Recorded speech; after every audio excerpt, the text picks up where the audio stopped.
어, 그럼 이제 이어서 이번엔 새로운 주제로 또 좀 이제 가볍게 좀 여쭤보려고 하는데요. 이번엔 이제 은퇴와 노후 설계 관련된 질문으로 좀 여쭤보려고 합니다. 혹시 그 은퇴나 퇴직 이런 단어를 들었을 때 혹시 어떤 이미지나 생각이 떠오르세요? 저는 아까 말씀드렸듯이 일을 하는 거를 오래, 그러니까 은퇴를 위해서도 왜 강창희 대표님도 그런 말씀 많이 하시잖아요. 제일 좋은 노후 대비는 제일 오래 일하는 거다.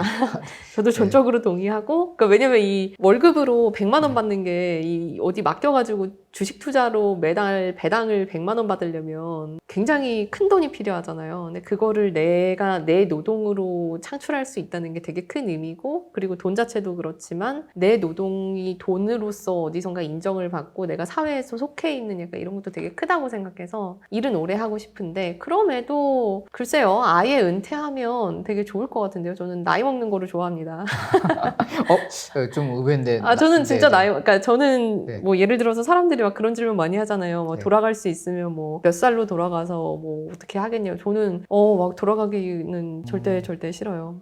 돌아가서 또 그렇게 다시 막 열심히 막 이거 하고 그러고 하고 막 고민하고, 물론 그 과정에서 성취감도 느끼고, 그러니까 후회한다는 게 아니라 되게 좋았는데 그거를 이제 다시 하려면 또 힘들잖아요. 그렇지 않나요? 입사 다시 해가지고 다시 일할 자신 있으세요? 지금까지? 회사 적응되셨잖아요. 끔찍합니다. 네.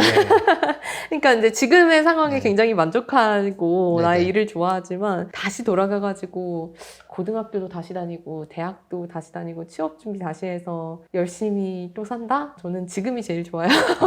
만약 돌아갈 수 있다고 해도 과거보다는 차라리 전 현재나 지금 산다. 미래를 위해서 더 네네네. 현재를 즐기거나 미래를 준비한다. 네, 그런 저는 식으로죠. 지금 이렇게 살고 싶고, 그리고 나중에 네. 은퇴해서를 돌아봐도 똑같은 느낌일 것 같아요. 되게 일을 오래 하고 나는 되게 그랬지만, 은퇴하고 나니까 또 만족스러운, 그러니까 나의 과거가 지금 마음에 들지만 그렇다고 뭐 돌아가고 싶거나 그런 건 아니고, 딱 만족스러운 그럴 것 같은데요. 의외로 은퇴나 퇴직 같은 경우가 이제 부정적인 게 아니고 좀 두렵거나 이런 것보단 조금 더 즐길 수 있는, 아니면 기대되는 그런 느낌인가요? 좀 긍정적인 느낌에 더 가까운 것 같아요. 저는 그러니까 돌아봤을 때 내가 열심히 살았구나 이런 생각 들면서 좀 이제는 좀 쉬자 이런 생각할 것 같은데요. 그런데 어떻게 뭘 하면서 쉬지? 뭐 어떻게 놀면서 쉬지? 뭐 이런 고민할 것 같은데요. 네.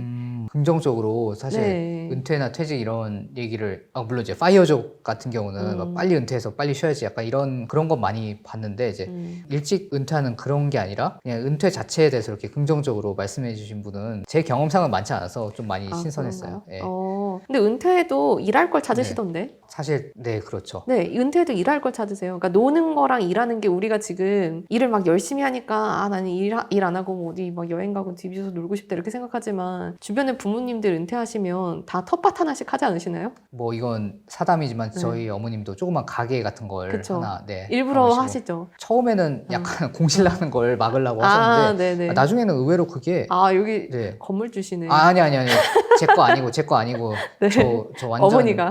저 완전 아무것도 없는 네.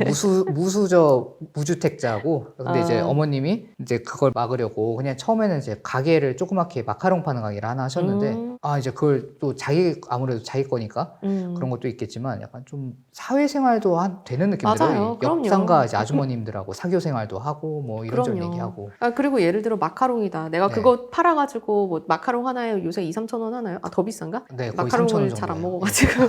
그러면 그거를 팔아서 이제 돈을 버는 것도 있지만, 그거 먹고 너무 맛있어요. 막 사람들이 또 오고 뭐가 이런 일하는 재미들도 있고. 그러니까 은퇴하면 사실 파이어족도요. 우리 곰곰이 보면 미디어에 나오는 파이어족 분들, 그분들이 정말 은퇴라는 거의 개념도 다시 생각해봐야 될 게, 그분들이 보통 뭐 하냐면 강연하고 책 쓰고 유튜브 나오고. 그것도 자기만의 일이네요, 결국. 그게 일이죠. 왜냐면 강연하고 책 쓰고 유튜브 나오는 게 다 경제적인 소득을 불러일으키는 거잖아요. 근데 그런 의미에서 보면 일이거든요. 근데 그분들이 그러면 진짜로 내가 놀려고 은퇴했다라고 볼 수 있을까? 그러니까 우리가 생각하는 파이어족의 은퇴라는 게 그냥 일반적인 직장만 안 다니는 것일 뿐이지, 오히려 직장을 떠나서 뭔가 그냥 내가 하고 싶은 일을 한다에 더 가까운 것 같아요. 일을 안 하는 게 아니라. 그래서 은퇴도 어떻게 보면 좀 비슷한 맥락일 수도 있겠다는 생각이 드는 게, 내가 그냥 이런 직장을 안 다니는 것 뿐이지 그냥 내가 다른 하고 싶은 일을 할 수도 있는, 그게 뭐 텃밭을 가꾸는 일이 될 수도 있고, 그게 이제 놀이가 될 수도 있고. 정말 좋은 답변인 것 같고요. 오늘 알파고 아니시죠, 근데? 네? 되게 반응이 다 네네. 비슷하게 나와. 아니 왜냐면 진짜 좀, 네. 좀 느낀 게 많아서 네네. 이런 느낌과 이 깨달음을 좀 처리하다 보니까 아. 조금 프로세싱이 좀 느리네요. 네, 알겠습니다. 네. 알겠습니다. 그리고 이제 또 기자분이시다 보니까 네. 아무래도 좀 이제 사람들을 많이 만나고 다니셨잖아요. 그럼요. 뭐 인터뷰도 많이 하시고. 사람 만나는 게 일이죠. 네. 근데 혹시 그 중에 이제 좀 기억에 남거나 인상적이었던 뭐 시니어 분이든 뭐 그런 경우가 있었나요? 그런 사례가? 그러니까 요 질문을 사실 사전 질문지로 저한테 주셨잖아요. 네네네. 근데 요거를 받고 제가 막 곰곰이 떠올려 봤어요. 내가 누구를 가장 닮고 싶어 했지라고 생각했는데, 근데 조금 멋을 내서 말씀을 드리면요. 소설 첫 문장 중에 되게 유명한 소설 첫 문장, 안나 카레리나의 소설 첫 문장이 있잖아요. 정확하지 않아요? 행복한 가정은 뭐 저마다 닮아 있지만 불행한 가정은 저마다 다른 이유로 불행하다. 뭐 이런 게 소설의 첫 문장이거든요. 안나 카레리나의. 네. 나중에 발췌해서 저희가 이제 네. 한번 띄우겠습니다. 네. 그러니까 행복한 가정들은 다 닮아 있다는 거예요. 왜냐면 그러니까 행복함의 요인이 여러 가지가 있고 그 중에서 하나라도 빠지면 거기서 이제 불행해지기 시작하는 거거든요. 근데 제가 그래서 생각해 보니까 성공한 분들은 거의 비슷하신 것 같아요. 그러니까 그래서 그 중에 누구를 하나 막 꼽아서 특징적으로 나는 이 사람을 닮고 싶어가 아니라 굉장히 대부분의 그러니까 그 비슷한 공통점들이 있으신 것 같아요. 이를테면 제가 보통은 그 자리에 막내일 때가 많은데, 그렇죠. 네, 네. 많은데 뭐 대표님들을 만나는 자리니까 많은데 굉장히 그 막내 직원들한테도 배려해주는 분들, 그리고 운동 꼭 하시고, 운동 꼭 하시고 겸손하시고 공부 책만 읽으시고 이런 정도가 저는 그러니까 그냥 성공하고 그리고 평판이 좋은 분들을 만나면 무조건 요거는 다 가지고 계신 것 같아요. 그러니까 이제 정신적으로나 신체적으로나 그리고 이제 사회적으로나 자기 관리가 이제 철저하신 네, 분들이네요. 보통은 뭐 일종의 선입견일 수도 있는데 이제 돈을 좀 벌고 나이가 들었다 하면 좀 거만해지거나 좀 이렇게 막대하거나 아니면 소위 말하는 뭐 꼰대질하거나 이런 선입견도 있는데 오히려 그거를 완전히 깨는 네. 오히려 그걸 반대되는 그런 그리고 어른들. 외적으로도 자기 관리를 막 열심히 하시고, 그러니까 어. 잘생겼다는 게 아니라 네네. 항상 자기 관리가 되어 있다라는 느낌을 주는. 네. 그래서 저도 반성을 많이 하고 있습니다.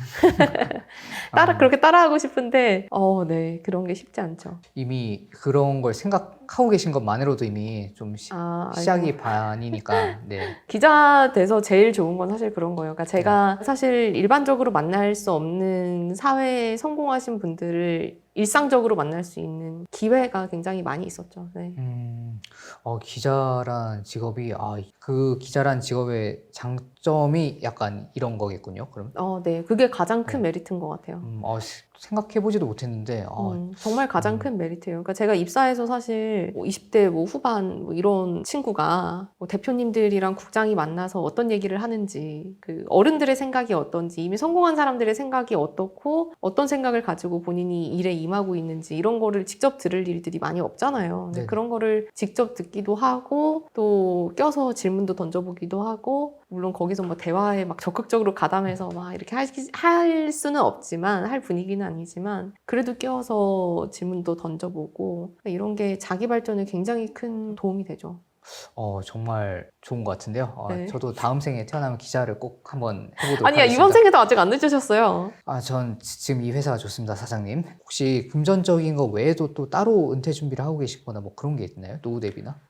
금전적인 거 말고 은퇴 준비 네네. 어떤 게 있을 수 있나요? 뭐 예를 들어 이제 나중에 은퇴하고 나와서 좀 즐길 취미나 아니면 어떤 분들은 이제 가끔 막 물론 이제 이건 나이가 좀 최소 40, 50대 된 분들이 좀 많이 하시는데 귀향 기촌 뭐 이런 거 준비하시는 분도 있고 해서 그쵸. 혹시나 싶어서 물론 이제 저희 나이는 흔치는 않겠지만요. 네, 그렇게까지는 안 하고 있고 네. 일단 아니 네. 금전적인 거라도 네, 상관없습니다. 그러니까 그 은퇴, 사실 재테크하는 거 자체도 네. 은퇴 준비의 일부 아닐까요? 내가 자산을 많이 불려놔야 내가 지금, 그러니까 월급을 다 쓰고 살 수도 있겠지만 그렇게 하지 않고 재테크를 하고 자산을 불리는 건 물론 뭐 내가 지금 부자가 돼야지라는 것도 있지만 가장 그 기본적인 목표는, 재테크의 기본적인 목표는 은퇴 후에 내가 소득이 없을 때도 살 수 있는 거.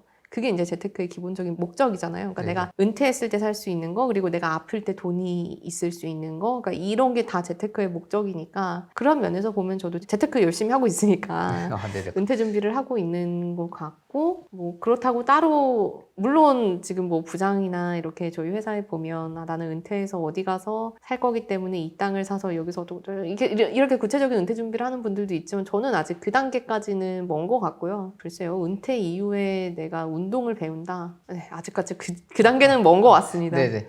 아, 그렇죠. 아직은 다들 요새 이제 평균 수명이 최소 80세가 넘는데 저희 때는 아마 거의 100세가 의외로 평균이지 않을까. 그럴 수 있죠. 그럼 네. 이제 30% 왔는데 한 7, 80%대를 좀 너무 먼 그렇죠. 미래죠. 특히 여성은 100세, 평균 100세 올 수도 있죠. 네. 저희가 이제 말은 하는데 진짜 오면은 장난 아닐 것 같긴 했습니다. 뭐 여러 의미로. 앞서 제 질문과 좀 중복될 수는 있는데 약간 이제 어떻게 약간 나이 들어가고 싶다 아니면 이제 은퇴를 하면은 무엇을 꼭 하고 싶다 아니면 무엇을 하고 싶다 혹시 이런 게 있나요? 그 은퇴 후의 모습에 대해서는 약간 제가 아직 네네. 먼 것 같은데 뭐 좀 막연한 이미지가 되겠네요. 좀 무리하지 않고 너무 젊은 척 안 하고 아, 그렇다고 너무 네네. 나이 든 척 뭐 그냥 제 나이에 맞게 무리하지 않고 뭐 은퇴해서 이것도 하고 저것도 하고 놀아야지 이런 거 말고 그냥 뭐 무르르듯이 편안하게 그렇게 무리하지 않게 살고 싶은 그런 막연한 이미지네요. 사실 이렇게 하면 안 되고 좀 더 구체적인 이미지여야 되는데 아직까지는 막연한 이미지로 남아있는 편하게 것 말씀해 같습니다. 주시면 됩니다. 사실은 네 저도 약간 막 그렇게 구체적으로 그려지진 않거든요. 막 오히려 당장 다음 달 월급이 구체적으로 그려지지 막 은퇴 이유가 그려지진 않아서 근데 혹시나 싶어서 좀 여쭤봤고 이제 그래도 간혹가다 이제 그런 분이 좀 있긴 있더라고요. 그러니까 제 나이 또래나 아니면 조금 더 나이가 많지만 그래도 이제 은퇴 이후에는 난 구체적으로 이제 인생 플랜이 어떠다 이렇게 가끔 이제 이런 분도 있어서 근데 사실은 저희 나 기자님, 노미님 같은 경우가 일반적인 한 것 같아요. 네, 혹시 MBTI가 P신가요? J신가요? 저 INFJ입니다. 아, J시군요. 네네. P들은 계획이 없습니다. 혹시 이건 뭐 여담이지만 요새 N팁입니다. N팁. NTP ENTP. ENTP. 네. 예전에 저희 한 10년, 20년 전에는 혈액형으로 많이 했었는데 요새는 더 세분화돼서 MBTI 많이 하는 것 같아요. 혈액형은 진짜 유사각인 것 같고요. 네네. MBTI는 뭐 그나마 낫지 않나. 하긴 그것도 약간 나름 체계적인 성격 검사니까 요새는 뭐 소개팅 할 때도 MBTI 막 물어보고 근데 저 얼마 전에 진짜로 저는 그냥 농담으로 이렇게 하는 건데 그러니까 이렇게 MBTI를 소화한다고 생각했는데 제가 어디 그 대학교 학생들 왜 저녁에 학교 후배들이 불러줘서 기자가 되는 길 뭐 이런 거 있잖아요. 그래서 네네네.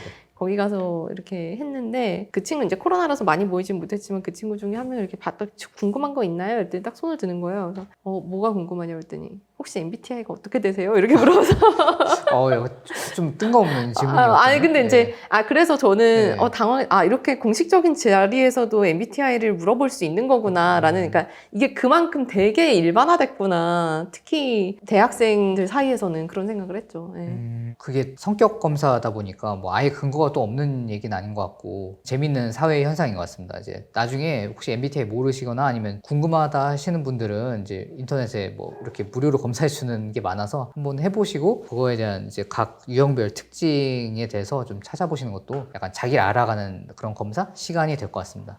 네, 일단 긴 시간 이제 시청해 주셔서 감사하고 저는 이제 트러스톤 연구원 포럼의 고재량 연구원이었습니다. 저 오늘 봐주셔서 감사하고요. 지금 끝까지 얘기 들어주신 분들 주코노미 TV 한번 들어가셔서 구독, 좋아요, 알림 설정도 부탁드립니다. 지금까지 들어주셔서 감사합니다. 고맙습니다. 좌상단에 뛰어났습니다. 감사합니다.